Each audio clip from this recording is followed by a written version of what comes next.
Well, it was a Paredes party tonight, and Framber Valdez threw a gem. The Houston Astros won the second of a 3-game set. Let's talk about it on this edition of Locked On Astros. Jainer Diaz, this is Locked On Astros. Hello and welcome to Locked On Astros, your daily Astros podcast. Here are your hosts, Eric the Man Heisman and Brett H-Town Wheelhouse Chansey. And welcome into this edition of Locked On Astros. The Astros win a close game, but this is the kind of win that you hang your hat on because there were a lot of things that went right. Even though you didn't put up 5, 6, 7, or 8 runs, it didn't matter tonight. You didn't need it. Why? Because Framber La Grasa was on the mound tonight. Thank y'all for tuning in. Again, I'm your guy, Sean Wellhouse, here with Locked On Astros. Make sure you make us your first listen. Make sure you make Locked On MLB your second listen. And just know that this episode is brought to you by Supply House. Supply House gives you all the things you need, whether it's plumbing, HVAC, or electrical. And if you go to supplyhouse.com, you can get 5% off your first order at Supply House. So, man, talking about supplying the house with some key hits, supplying the house with some key pitching moments. Tonight, we want to focus on these 3 things. Framber Valdez, how he flexed on the Royals. He did something similar early with different results. Isaac Paredes, who has been a key contributor both with the bat and with the glove. And then Jeremy Pena continues to mash. And we're going to talk in each of those segments some key things from Framber, Isaac Paredes, what he's done in March, April, and May, and Jeremy Pena, March, April, and May. And there's a trend. There is a trend going on that I think we will like. Okay. Which one of my hats am I going to hang it on? I'm going to hang it on right here, sarcastic parody. I'm sorry, prodigy. Sorry, I call you parody. I'm going to hang it on my El Tiempo hat. I had to get the El Tiempo hat. I wasn't at the game. I couldn't get the margs, but I got the hat, the pennants, and rings hat. There you go. So let's get into it. Let's dive into it. Framber Valdez. Okay. Framber Valdez is the second time he has faced the Royals. I mean, in a matter of weeks, when you look at what he's done over the season. Okay. When he started out in March, obviously he got the win. You know, he started the season with the win that looked good. He went into April. In April, he was 0-3, 4.97 ERA. You're like, what's going on? But a part of that April was an 8-inning outing.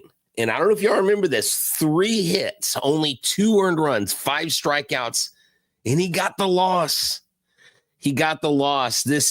Remember, this team is up and down. I know Eric last night on the show talked about the roller coaster starting pitching, and you could do that with Valdez with his ups and downs. But I think he's trending more upward. His ERA in May started out at 4.39. He's dropped it down to 3.54. But for the month of May, it's 2.70. He's dropped his ERA by 2 runs. Why is that important? Because he comes back tonight, faces the Royals, another 8-inning outing. This time he gave up 6 hits. The last game he gave up 3 hits. This game he gave up 1 run. The last game he gave up 2 runs. Tonight he had 7 strikeouts. Last game he had 5 strikeouts, but this translated to a win. You need Framber Valdez to be the quote-unquote number 1 guy. Now, I know that we have determined, Joe Espada has said, and the reverberation that is common through all of Astros Nation right now is Hunter Brown is the ace of the staff. But as long as you have Valdez here, he has got to contribute as if he is an ace. Tonight, Framber Valdez, you wondered how he was going to react when he hit the knee of, I believe it was Jonathan India. And you were like, Bobby Witt Jr. came up next. And you were like, oh, no, here it comes. He's going to unravel. And he didn't unravel. his sinker, his changeup, it was phenomenal. This guy just went out on the mound and he absolutely produced a gem. And we have talked about this theme all season long. The Astros offense makes it to where the pitcher cannot make a mistake. And you had Chris Bubich on the other side. This guy produced 22 swings and misses. Now, Framber, he produced a respectable 14 swings and misses, but you had a pitcher's duel. You had Bobby Witt Jr. on one side. You had Jeremy Pena on the other side, who was going to outduel each other. And the reason why I say that is because Jeremy Pena is slowly becoming one of the main offensive weapons of this team when he's in the lineup. So Framber Valdez flexed on the Royals. And you've got to see that. We just saw Ronel Blanco deliver. He delivers almost a no-hitter recently. Hunter Brown continues to shove. And this pitching staff does a great job. But it's not just about Framber going in there. It's about what happens afterwards. And this is key. Another game where your pitcher goes 8 innings and you save the bullpen. You don't have to worry about using a bunch of pitchers. What do? You bring in Brian Abreu. He gets a strikeout, 11 pitches, and you're done. You have a bullpen that is saved for this third game. Then, not only is that important that you save your bullpen for that third game, because the next day you go to Arlington to face the Rangers. And you are in a dogfight right now for this division. And I know it is May 13th, but you need to win all the games that you can win. And you need to knock out all the good pitchers you can knock out, because the Rangers, although they've been up and down offensively, they have a propensity to be able to score. They've got guys on the mound who can absolutely shove. And right now, they are really winning in a lot of areas where the Astros have been struggling, and the Rangers have had their struggles. They have a little bit of a pad right now. They're playing the Royals, so that's not exactly competition. And I know the Rangers are, we're actually all tied. This is crazy. The Rangers are 22-21. The Astros are 21-20. The Athletics are 21-20. We're all at a 512 winning percentage. We are all three teams in a three-way tie for second behind the Seattle Mariners. So this next series against the Rangers is going to be key. Okay. And we'll talk about that tomorrow and get more in detail when we cover the coming series, when we do our series preview with the Rangers on the next episode, hopefully talking after a series win. But tonight, before we move forward into, look, this is what I want to set up. Jeremy Pena, Isaac Paredes, these guys, if they can continue to lift the ball, if guys like Yainer Diaz can continue to lift the ball and play long ball and get on base, this team has a lot of things going well in its way. And in the next segment, we're going to hyper focus on Isaac Paredes here next. Hello, everybody. This episode is brought to you by Supply House. Supply House is an amazing site for you to go, especially if you are a plumbing, HVAC, or an electrical professional. It is the place to go. They have over 200,000 parts to order from 400 plus brands. You'll find exactly what you need delivered fast from coast to coast. You need help on an order? Supply House offers expert support and industry-leading service, so you'll always talk to a real person. And I can tell you, being the son of a master electrician, that is important to contractors. They are trade pros, and for trade pros looking for the extra edge, their free TradeMaster program offers exclusive perks like a dedicated phone line, free shipping, discounts on every order. thousands of skilled professionals are already taking advantage. Now it's your turn. So join the Trademaster program today at supplyhouse.com/TM and start ordering your plumbing, HVAC, and electrical supplies with just a few clicks. And use promo code SH5 for 5% off your first order. That's supplyhouse.com.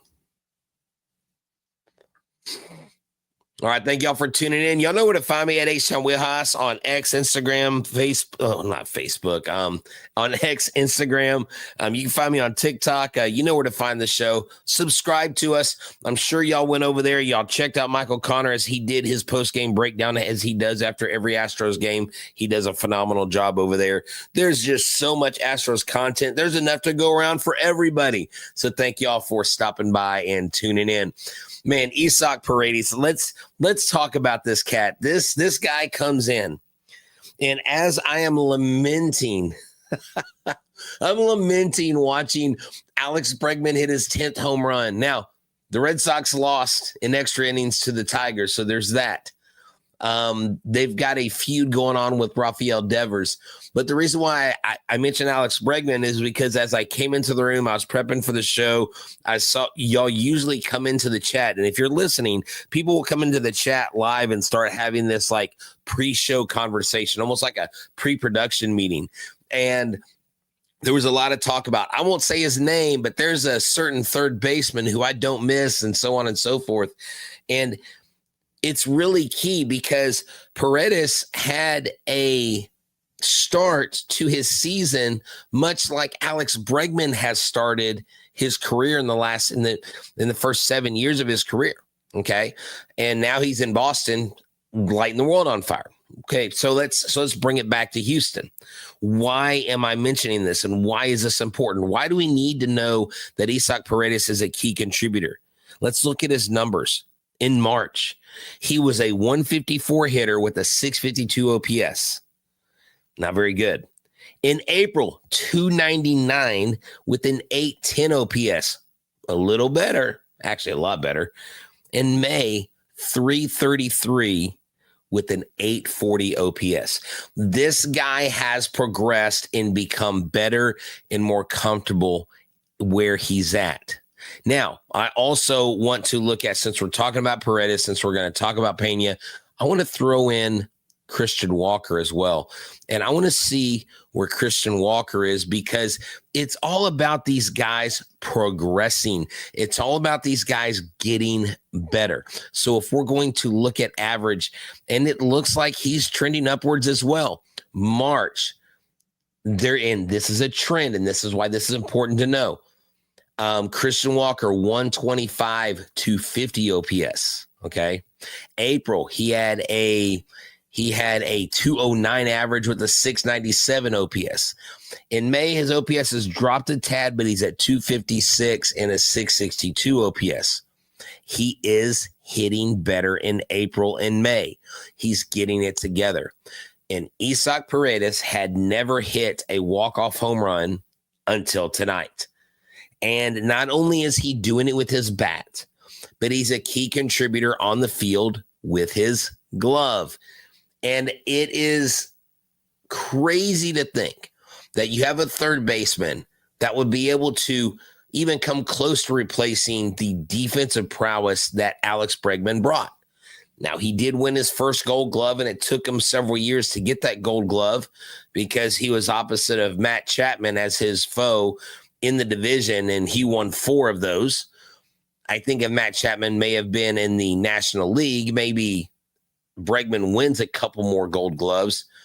But Isaac Paredes right now is doing exactly what he was brought here to do. He was brought here to hit the ball. He was brought here to hit home runs. And he was brought here to play that hot corner. And when Cam Smith came up, they were not going to put him at third base. They put Cam Smith in the outfield. The kid can play outfield. And yes, his bat isn't as hot as we would like it to be, but I absolutely love the fact that Isaac Paredes is a key contributor. Now, after the game, Paredes actually talked about how Framber Valdez always gives them crap about if they don't support him. And he says it's kind of a playful banter back and forth. But Joe Espada even said after the game, he pitched like an ace today. He goes, I know they have Bobby Witt Jr. And they were like, did you consider pulling Framber Valdez when Bobby Witt Jr. got up to the plate? And he goes, Bobby Witt Jr. is a great player, but I respect and I have more confidence in my left-hander than I do Bobby Witt Jr. That is huge. And there have been people calling for Espada to be fired, Espada to be removed, the hitting coaches to be removed. But when Espada shows in public that he backs one of his top starters, his opening day starter like that, you need that. You need that kind of backing. We know Framber Valdez needs the psychological backing because that's where it falls apart for him on the mound, is between the ears. So this game was a solid game because not only did Framber throw a gem, but guys like Isaac Paredes and the guys behind him turned double plays and they got key outs. Because in this start, it was a great start, but he gave up a lot of hits in this start. Okay. If you go to the box score, you look at how many hits he gave up, 6 hits. And a lot of times when clubs give up that many hits, the reason why I mention it is there's usually runs that follow, and he held them to only 1 run. He had 7 strikeouts. Again, 14 swings and misses. Absolutely unreal how he did this.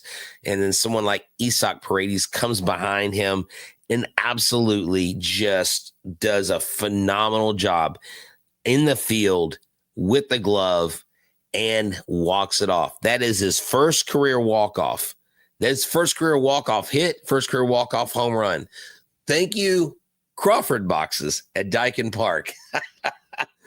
It's a much different ball game than last night. I was at the game last night, and I know the Astros scored 5 runs, but they gave up runs early. And I said tonight, if Framber establishes himself, the Astros have to at least get the lead, take the lead, or not get far behind.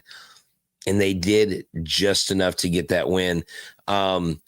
And next, I want to talk about Jeremy Pena and where I see him going, because his trend is matching Isaac Paredes' trend. Well, we are going to talk about that and wrap things up with that next.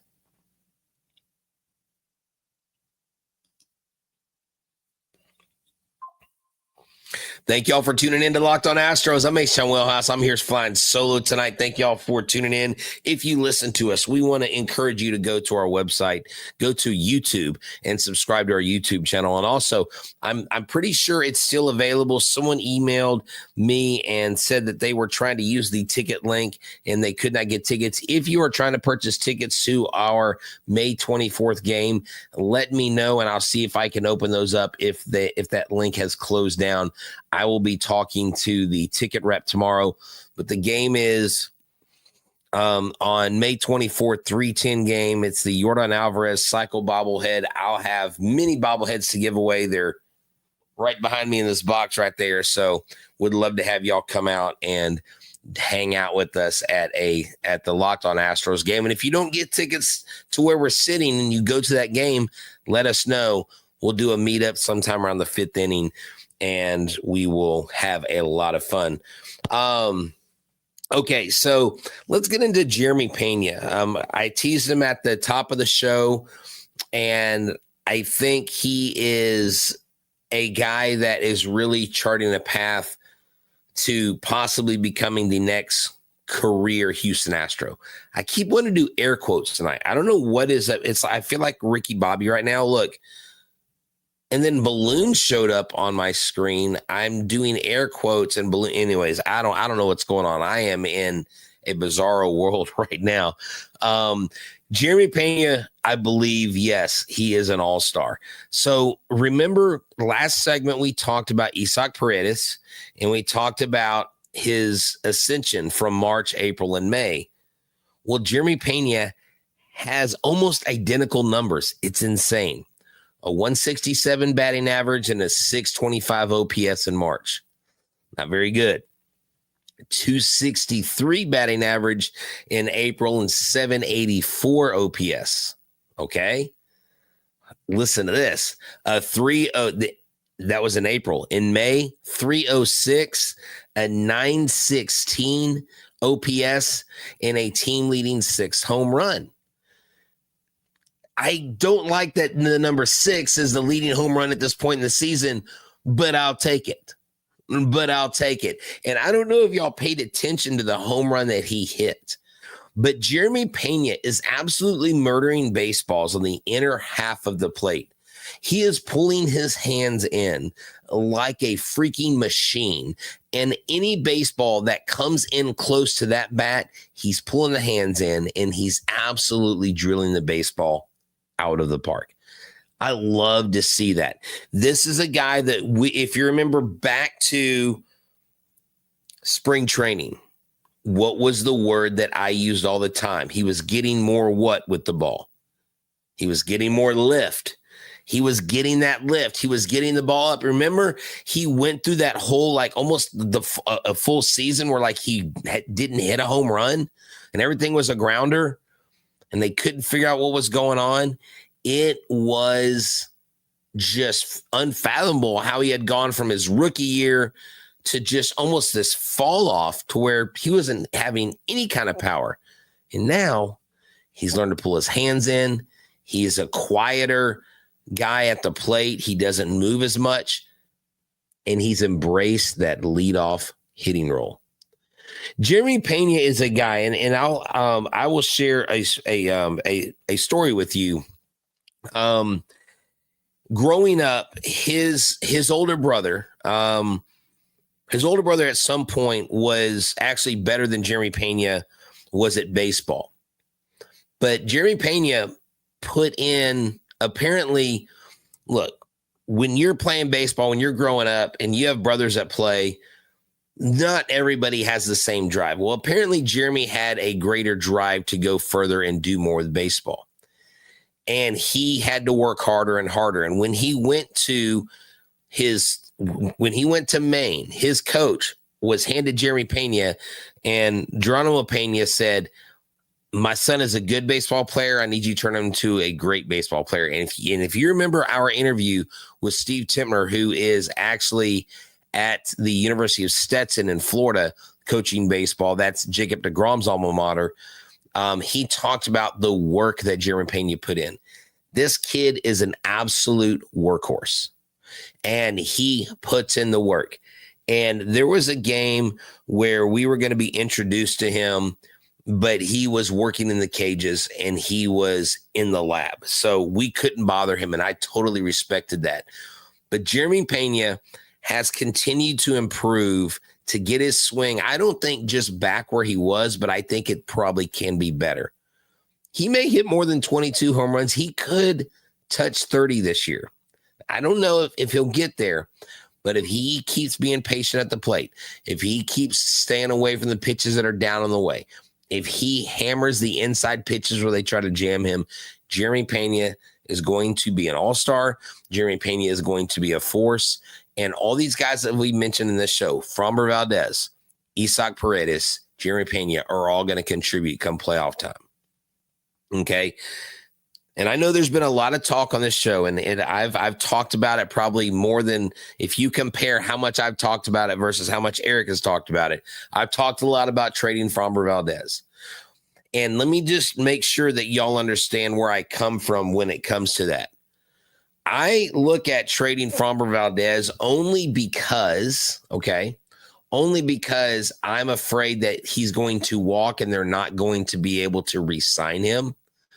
But if you're going to keep him and if you're going to sign him, then you've got to ride this guy all the way to that point. Framber Valdez has got to be the guy that gets a contract. Now, I don't know how much money he's going to want, but if you're going for the playoffs, you absolutely need him. You absolutely need the Houston Astros need him. The pitching staff needs him. And yes, look, Framber may walk, but here's my question, Sports Strike _44. Where would he thrive like he does here in Houston? I don't know that he would thrive anywhere else. And I'm not trying to undersell or be disrespectful in any way to Framber Valdez, but his mental acuity on the mound, he has a hard time getting out of his own head sometimes. Tonight, he didn't unravel, but we've seen him unravel. How much more prone to unraveling would Framber Valdez be if he was away from the teammates that he's grown to love? He is in a city where he pitched the final game of the 2022 World Series and they won a World Series title. I mean, look, at the end of the day, as long as he's on this team and he's contributing, whatever happens after that, whatever happens in free agency, we have no control over.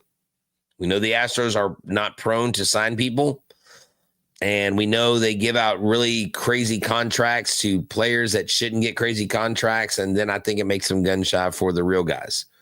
So I guess we'll have to see. But this game, to wrap it all up, the Houston Astros used 2 pitchers. They saved the bullpen. They go into Wednesday's game hoping to get a series win. And when you look at the matchup for tomorrow, this is what we are looking at with the look at this. Colton Gordon is going to make his major league debut tomorrow at Dyken Park.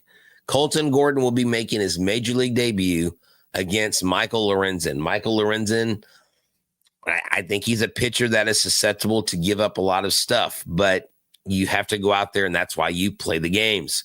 Michael Lorenzen has not pitched against us this year.